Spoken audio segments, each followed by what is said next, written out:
Welcome, fathers. Welcome to the Christian Winners Podcast, the home of the Fatherhood Revival. Let's talk today. Let's talk. I was thinking about going live on this, but you know what? I decided I'm going to wait to go live on this, maybe another time. But let's talk today about why the heck is dad always mad? Why? You ever been an angry dad? I've been an angry dad. And you know, a lot of times what happens when you're an angry dad, you're thinking about all this other stuff that's making you angry. You know, what the lady could do better, what the wife is not doing, if the kids would clean up. And real truth is we're mad because a lot of us are just in pain from stuff that has nothing to do with our families, have nothing to do with what's going on. A lot of it comes from not having a dad. A lot of it comes from not having enough money. A lot of it comes from just the pressure of being a dad. It's always there. And guess what? Your kids see it. Our kids see when we're mad, brothers. Our kids see when we're angry. You don't have to be yelling in the house and, smacking the dog, kicking the cat, breaking dishes. It's because we are the leaders of the home. There is a sense that people can feel. When you head the house as a man, your kids can sense like, wait a minute, dad's not right now. Now, I know some of you saying, well, Christian, are we supposed to be right all the time? No. But that's why I built this podcast, so at least we can recognize. See, it's one thing to be right. It's another thing to at least begin to recognize that maybe my anger is an issue in the house. Maybe my anger, and guess what? You know what's more dangerous? And I learned this from my father. Maybe my anger will eventually rub off on my children, and now they're angry. Now they're mad. And they can't say why. They don't know why they're angry. They don't know what's going on in their lives. And the truth is, and then you know what's unfair? We'll scold our kids for being angry when they learn anger from us. Listen, dads, a lot of us are in these moments of life, in this moment of time, the economy and all these things. Some of us got kids going to college. I got 2 in there, 1 on the way next year. You know, it's a lot of stuff going on, and we can carry a lot. We can carry a lot, and sometimes women, our wives, or ladies, your baby's mother, whatever you call her, the truth is, a lot of them don't even recognize how much we carry. The pressure to provide, the pressure to protect. This is the hardest one, the pressure to perform. I'm performing. I'm trying to put this thing together. I'm trying to act like I'm okay if I'm not, right? I'm trying to be intimate with my lady, and I'm angry and I don't feel like it. My kids want me to watch them do the dance for the 50th time. It's a lot of stuff that goes on. You got older children and aren't being responsible for them being adults. They still want you to carry. It's a lot of things. I mean, go in the chat. Let me know. Let me know other stuff y'all realize as fathers that we carry. We all carry it.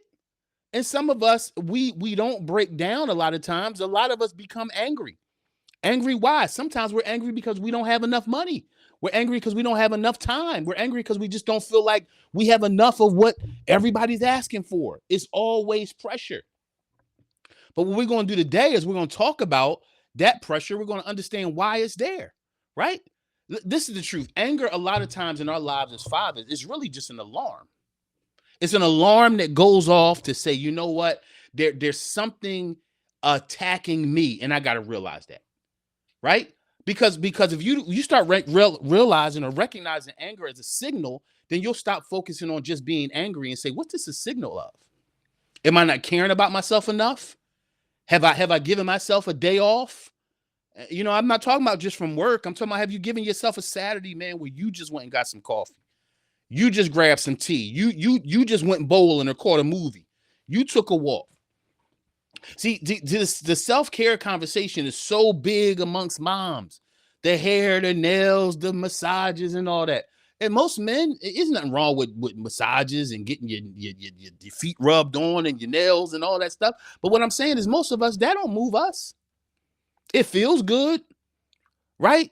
But what really moves you? What really moves you is the thing you like to do, even if it's just sitting on the daggone couch. You know what I mean? Watching boxing. Why did I say why I bring up boxing, y'all? Because I'm a boxing fan. Saturday, I look forward to Saturdays, whether it's during the day or during the night. I'm a boxing fan. So sometimes I just need that. And I don't let anybody disturb that. No, I'm not taking you here. I'm not ordering this. I'm not buying nothing else off Amazon. No, no. I need this moment. I need to just watch this fight and enjoy the boxing. That's what I got to do for myself. What is it that you have to do for yourself? What is it that you enjoy? What is it not only that you enjoy, what is it that some of us have given up? Right? You abandon the thing you enjoy, the golf, the stroll, you know what I mean? Or whatever it is that you enjoy. Some of us never even started. Some of us never started giving ourselves anything, and some of us stopped because of the pressure to responsibility. So then your pastime just became sleep and anger. Listen, bro, I'm not talking to like this because I don't know what's going on. I know what we feel. I know the pressures that we go through. And we got to face these things. We got to confront them. But you got to realize that anger is not a time to look around and say, "Oh, what's outside of me that's pissing me off." Many times is what's inside of us, the lack of whatever we're missing. It could be lack of mentorship. It could just be not knowing what to do and wish somebody could help you. It could be missing your father, wishing you could help somebody. It could be never having a father, saying, "Damn, I don't even know what to do next." It could be the distrust in you that really needs help, but you don't know who to trust. It can be because mom is the dominant one in the house, and everybody goes to mom, and you know you can feel like some of us feel pointless in the house. All kinds of things can make us angry, but this is the thing. Most of the times when we get angry, if we don't go off, which a lot of us have gone off, and then you learn if that don't work, the next thing we choose is silence. We don't choose conversation or expression. We choose silence. And when we choose silence, that's when it gets dangerous for our children. Why? Because if a silent father is not open to give direction, a silent father doesn't feel safe to his children, right? A silent father, a kid can feel abandoned by you right while you're in the house. We talk often about the dads who left, man. We talk often about the dads who weren't there. And listen, a lot of you out there, listen to me. Some of you were the dad that just you left. Yeah, I'm not judging you, bro. It's all kinds of reasons why men walk out of houses. It could have been an addiction. It could have been you can't deal with the nonsense from your wife or your baby's mother. It could have been a lot of stuff. It could have been your own abandonment. It could have been a lot of things, right? And a lot of times the conversation falls on the man who left the house. When a lot of us are right here in the house and left the house all at the same time. Because we're on the schedule. We wake up at 5, we get it going, we out the door, we go to work, we come home, we eat, we come back, we kiss the wife, rub the kid on the top of the head, and look, we're ready to go to sleep. What is that? That is there, not there. Right? That's there, not there. I used to be like that, you know, traveling the country, teaching and book signing, and I would be tired, man, coming off the road and days and days and days, sometimes teaching 20 days out of 30 and all that sort of thing, man. You get exhausted. And you miss the important things. You miss the little baby that just wants to sit in your lap and wants to climb all over you. This is the truth, y'all. Sometimes we see family as another responsibility, and the truth is family is the part of you that heals you to allow you to go do the work you do. Don't ever, I don't care what your passion is, y'all. All right. I've been very passionate speaker, a passionate traveler, but don't let your passion for what you're doing, right? Right. That's powerful. That's necessary. All the things you're doing. But you know what you need most? You need to be healed to do it. And you know what heals you? The love of your life, the love of your children, your love of your bride, right? The kiss on the cheek, the kiss on the hug, right? The coffee in the morning with the lady, the playing ball in the yard. These are the things that give you strength. So reverse how you look at this thing. Your family is not the burden. Stop seeing your family as another responsibility to all the things you got to do. Yeah, it's a lot. But understand that this is the strength for that. The family structure is the strength for the thing you're doing outside the house. Don't trade inside the house for outside the house. Do you find yourself by yourself? You hear what I'm saying? I wish I could remember what I said. Run that back when you see this video. Run that back. Rewind that. Write it down, man. Write it down. Listen, this silence will never fix pain. The pain you deal with, man, it won't fix it. It won't fix it. Eventually, you know what it is? It builds a bigger thing in you to eventually explode. And let me give you something that maybe you let me ask you a question. When was the last time? Like, let's really talk about when was the last time that you were really angry and what really came from it? I mean, in the moment you got your rocks off, you finally said how you feel, but you could have said how you felt another way. You waited too long, and then it only came out in wrath. You'll see what I'm saying? You can't let your family run like that, and you don't deserve to run like that either, right? Point number two, we're taught. A lot of times we're taught to use anger as our protection. You ever been there? Let me know in the chat. You ever been there? That your anger has become how you become standoffish. Everybody leave dad alone, right? And even though you're standoffish and you're out the way of maybe your nagging wife and you're out the way of all your teenage kids' requests, right? You're out the way, you're silent, the wall is built, your armor is up, your protection is up. This is the thing. You get trapped inside of you when you do that. You see how these things because being a healthy father is not just about making sure your family is happy. Being a healthy father also is connected to your own joy, your own confidence. These things are important. Hey man, let me take this pause real quick. If you're in Philadelphia, Jersey, Delaware, I do teach in person. I teach fathers in person, building a nation of fathers. Listen, you see that there, any crisis that arises to threaten society can be solved by men who carry the heart of a father. I believe that wholeheartedly. I don't think there's a problem in this world that we can't solve through fatherhood. I do an in-person live every Sunday. Anybody's invited. 9 to 10:30, man. You come in, get some refreshments, and we just talk and we share and we become stronger fathers together. Philadelphia, Jersey, Delaware, if you're available and you want to come on Sunday morning, man, be with some other fathers, fellowship, be strengthened for the week. Come through 9 a.m. to 10:30 a.m. every Sunday. There's the address right there at the bottom. All right. Back into this. Also, let you see this book behind me. Matter of fact, the dear brother, Becoming the Man of Your Own Dreams. Let me put that up on the screen just in case anyone's interested in this book. You can go grab it. You can go grab it at christianwinners.com right now. The blueprint to becoming the man of your own dream. I put this out in the summertime. It's out. It's available to you right now. All right, brothers. And one more book I have available. Home, Where Hurt Men Heal. I'll be teaching out of this book, probably some podcasts, but I have these two books available. If you want to grab them, go to christianwinners.com. You can get them right now. I'll send you a signed copy. All right. All right, brothers, let's get back on the stick here. Next thing, let's talk about this because again, anger is not your armor. Anger is not your armor, man. You're going to hide behind this wall of pain and disappointment, man. All you're going to do is hurt your family, right? Because you're the stone. Now, as a stone, do you need rest? Yeah. And when you need rest, you know what you do? Instead of going silent, instead of being pissed off, you know what you do? You tell everybody, hey, dad needs a break. The reason why we don't do that is because we feel like we always got to have the answers. But you don't. Sometimes you just don't. And guess what? It doesn't speak of any weakness in your fatherhood because you're saying, hey, I need a break. I need everybody. Look, I need 2 hours, man. I need 2 hours. Nothing wrong with that. Nothing at all. Right. But what happens is, man, when that anger takes over, you know what we do? We become what is unhealed father. My father was an unhealed father. He did the best he can. There's no judgment. My father was a hell of a dad. I loved it. That guy was my main man. I lost him. He was 59 years old. Right. But my father was an unhealed father. And you know what we do? As an unhealed father, what happens eventually, you begin to pass over that emotional pain to your family, especially to your sons. Listen, guys, especially to your sons. You put on them emotional fear. Now they're walking around like stone cold walls, like we had to in some cases. But that's why the podcast is here, man. Everybody hit the like button. Hit the like button. Let everybody know, man. We got a good show here for dads. A free place where there's no judgment, man. Where you can just grow as fathers, man.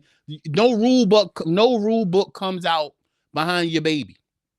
When your wife or your lady's there and she laying on her back and she having that baby, guess what? It's no instruction manual that comes out behind the kid.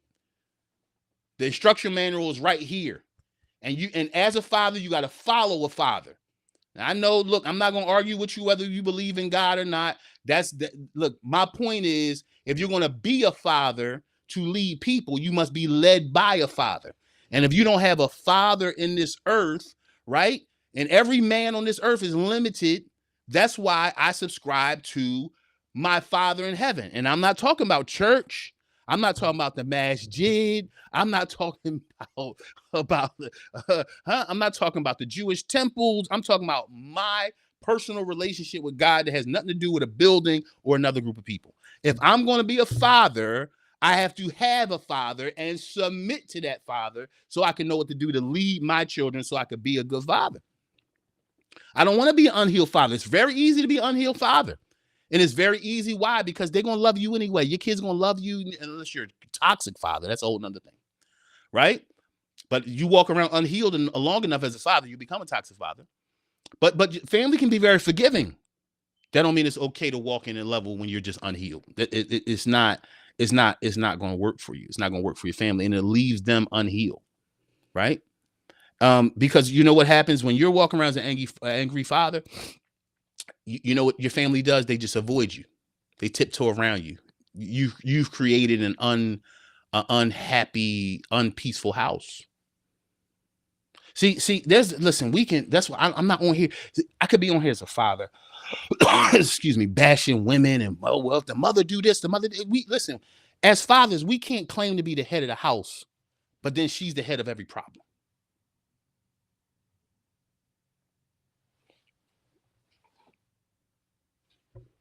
Listen, one thing on our show, especially when we do lives, when somebody drops a bar, we drop a beat. Let me find a bar because I just dropped a beat. I mean, Jesus, in reverse. I just dropped a bar.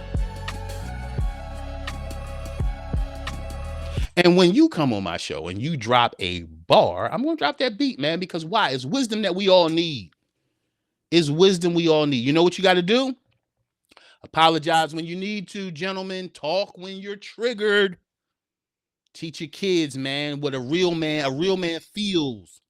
A real man can heal. A real man can apologize. And guess what? A real man can still lead. But don't put your hurts upon your kids, man. Guard them. All right. So when does healing happen? When does healing happen for a father? A healing happens for a father when he slows down. And when we slow down and we realize, okay, I need a break and I need help. That's when healing happens for a father. I need help. Healing don't happen no other way until I need help. And whether that help comes from God through prayer, whether that help come from a mentor, whether that help come through this podcast, whether this help come from this book, when you buy it, because you really should, right? No matter when healing happens when you ask for help.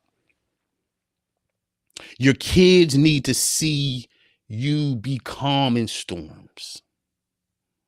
Your kids need to see you be able to handle life when it's rough, and they see that it's rough, and they're going to watch to see how dad handle it. They're going to look more at you and how you handle it than they're going to look at the situation. Right? I had a good friend, and he dropped this story on me, man. It was something else. He said, man, you know what? I grew up only having my mom. I never had my dad in the house.